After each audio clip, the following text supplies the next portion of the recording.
Good morning student. हम बात कर रहे थे स्पीति में बारिश। हमने कल देखा कि स्पीति का भौगोलिक संरचना इस प्रकार की है कि वहाँ पर आसानी से कोई पहुँच नहीं सकता, अत्यधिक दुर्गम क्षेत्र है। ऐतिहासिक महत्व भी हमने देखा कि स्पीति अलग अलग समय में अलग अलग मंडल के अधीन रहा। वहाँ की जनसंख्या इस भौगोलिक की संरचना के कारण बहुत कम दिखाई देती है। 1901 की जनगणना को भी हमने देखा, 1971 की जनगणना को भी हमने देखा। वहाँ के क्षेत्रफल के बारे में भी हमने जानकारी प्राप्त की, वहाँ के लोगों की सुरक्षा की पद्धति की जानकारी भी हमारे द्वारा प्राप्त की गई। अब आगे बात करते हैं हम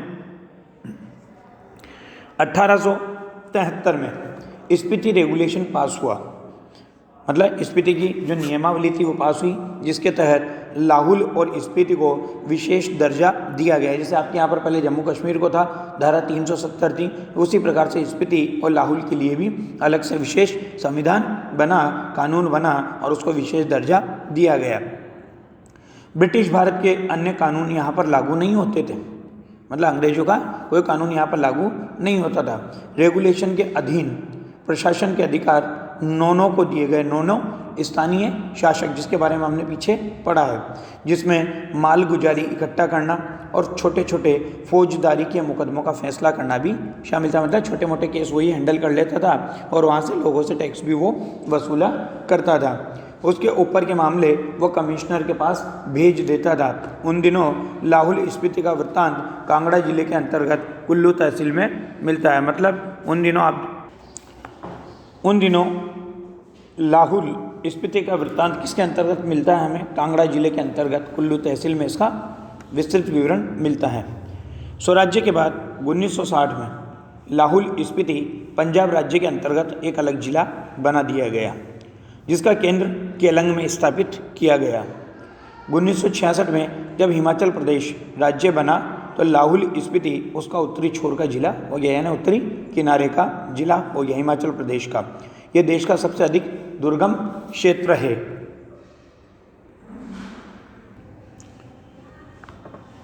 यह देश का सबसे अधिक दुर्गम क्षेत्र है। स्पीति 31.42 और 32.59 अक्षांश उत्तर और 77.26 और 78.42 पूर्वी देशांतर के बीच स्थित है। मतलब लॉन्गिट्यूड लैटिट्यूड जिसे आप लोग बोलते हो, उस तरह से अक्षांश और देशांतर।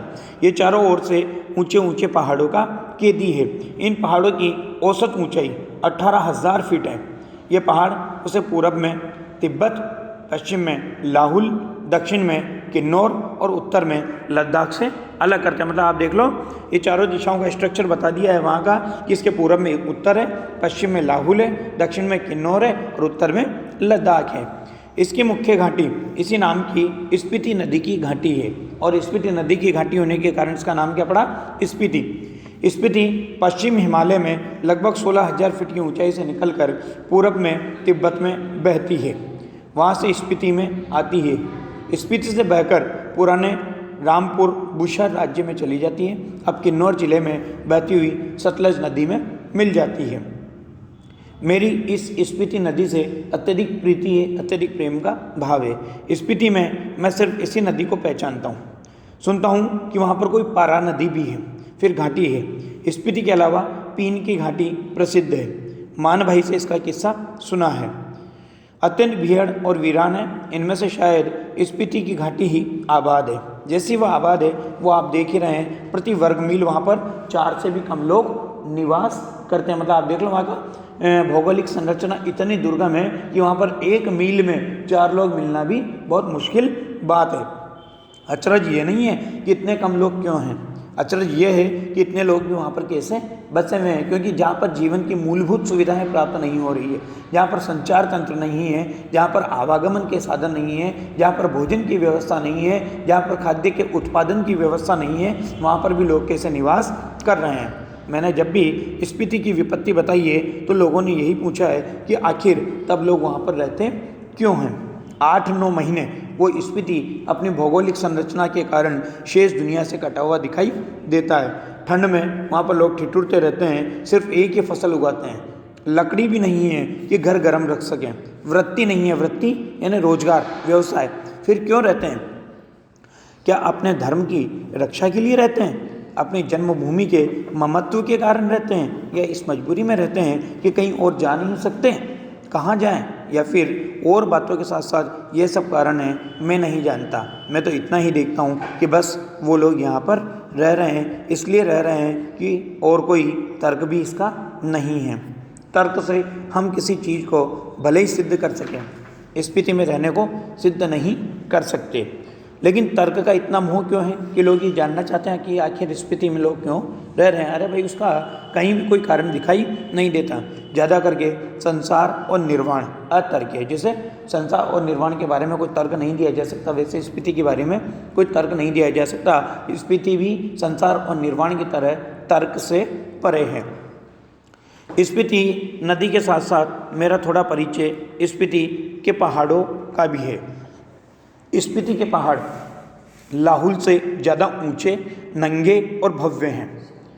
इनके सिरों पर स्पीति के नर नारियों का आर्तनाद जमा हुआ है। शिव का अट्टहास नहीं है, हिम का आर्तनाद है। हिम का आर्तनाद यानी बर्फ की ठिठुरन, शीत का प्रभाव, ठिठुरन है, गलन है, और उस गलन की व्यथा है। इस व्यथा की कथा इन पहाड़ों की ऊंचाई के आंकड़ों में नहीं कही जा सकती। फिर भी जो सुंदरता को इंच में मापने के अभ्यासी हैं, मतलब सुंदरता को जो इंच नापने की, यहाँ पर इतना सुंदर है, यहाँ कम हो गया, यहाँ ज़्यादा हो गया, वे भले पहाड़ को कैसे बख्श सकते हैं। वे जान ले कि स्पीति का क्या है, मध्य हिमालय की घाटी है, जिसे वे हिमालय जानते हैं। स्केटिंग, सौंदर्य प्रतियोगिता, आइसक्रीम और छोले भटूरे का कुल्लू मनाली, शिमला, मसूरी, नैनीताल, श्रीनगर, वह सब हिमालय नहीं है वास्तव में, वो तो केवल हिमालय का तलवा मात्र है, जबकि वास्तव में हिमालय के मध्य भाग क्या है, स्पीति है। शिवालिक या पीर पंचाल या ऐसा ही कुछ उसका नाम है, और ये तलहटी है जहाँ पर श्रीनगर, मसूरी, नैनीताल, शिमला हैं।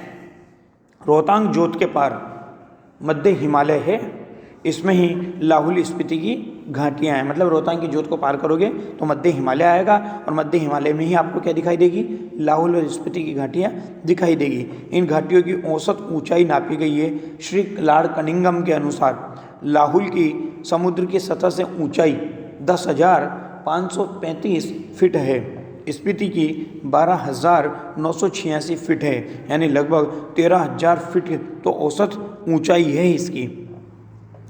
मध्य हिमालय की जो श्रेणियाँ स्पीति को घेरे हुए हैं, उनमें से जो उत्तर में है उसे बारालाचा श्रेणियों का विस्तार समझे। मतलब आप अंडरलाइन करो, उत्तर की श्रेणियों को किस नाम से जाना जाता है, बारालाचा की श्रेणियाँ। बारालाचा दर्रे की ऊंचाई का अनुमान 16,221 फीट से लगाकर 16,500 फीट तक का लगाया गया। अर्थात बारालाचा श्रेणी की जो पहाड़ियाँ है उनकी ऊंचाई कितनी है, लगभग 16,221 फीट से लेकर 16,500 फीट। इस पर्वत श्रेणी में भी दो चोटियों की ऊंचाई 21,000 फीट से अधिक है। दक्षिण में जो श्रेणी है वो माने श्रेणी कहलाती है। मतलब दक्षिण की श्रेणियों को किस नाम से जाना जाता है, माने के नाम से जाना जाता है। इसका अर्थ क्या है, कहीं ये बौद्धों के माने मंत्र के नाम पर तो नहीं है। माने मंत्र कौन सा है, ओम मणि पद्मे हूम, इसका बीज मंत्र है, इसका बड़ा महात्म्य है, इसे संक्षेप में माने कहते हैं। और इसीलिए कहीं इस श्रेणी का नाम इस माने के नाम पर तो नहीं है। अगर नहीं है तो करने जैसा है। यहाँ इन पहाड़ियों में माने का इतना जाप हुआ है कि यह नाम उन श्रेणियों को दे डालना ही सहज है। यहाँ इन पहाड़ियों में बौद्धों के माने मंत्र का इतना जाप हुआ है कि ये नाम ये आखिरी में उन श्रेणियों को दे डालना सहज बात दिखाई देती है। जब हम अंग्रेजों के समय में प्रचलित इम्पीरियल गजेटियर की बात करते हैं तो वहाँ पर माने श्रेणी की औसत ऊंचाई 21,646 फीट बताई गई है। यह तो इस श्रेणी की किसी चोटी की ऊंचाई होगी। पूरी श्रेणी की ऊंचाई तो एक जैसी नहीं होगी। श्रेणी यानी श्रृंखला, मतलब जो पर्वतों की श्रृंखला है। इनमें जो छोटी छोटी चोटियाँ हैं उनकी ऊंचाई भी 17,000 फीट से अधिक है। कई गांव समुद्र की सतह से 13,000 फीट से ऊंचे बसे हैं। एक या दो गांवों की ऐसा है कि 14,000 फीट की ऊंचाई पर है। यह मध्य हिमालय है और इसी में स्पीति स्थित है। इसके पार बाह्य हिमालय दिखता है, मतलब मध्य हिमालय को पार करने के बाद बाह्य हिमालय आपको दिखेगा।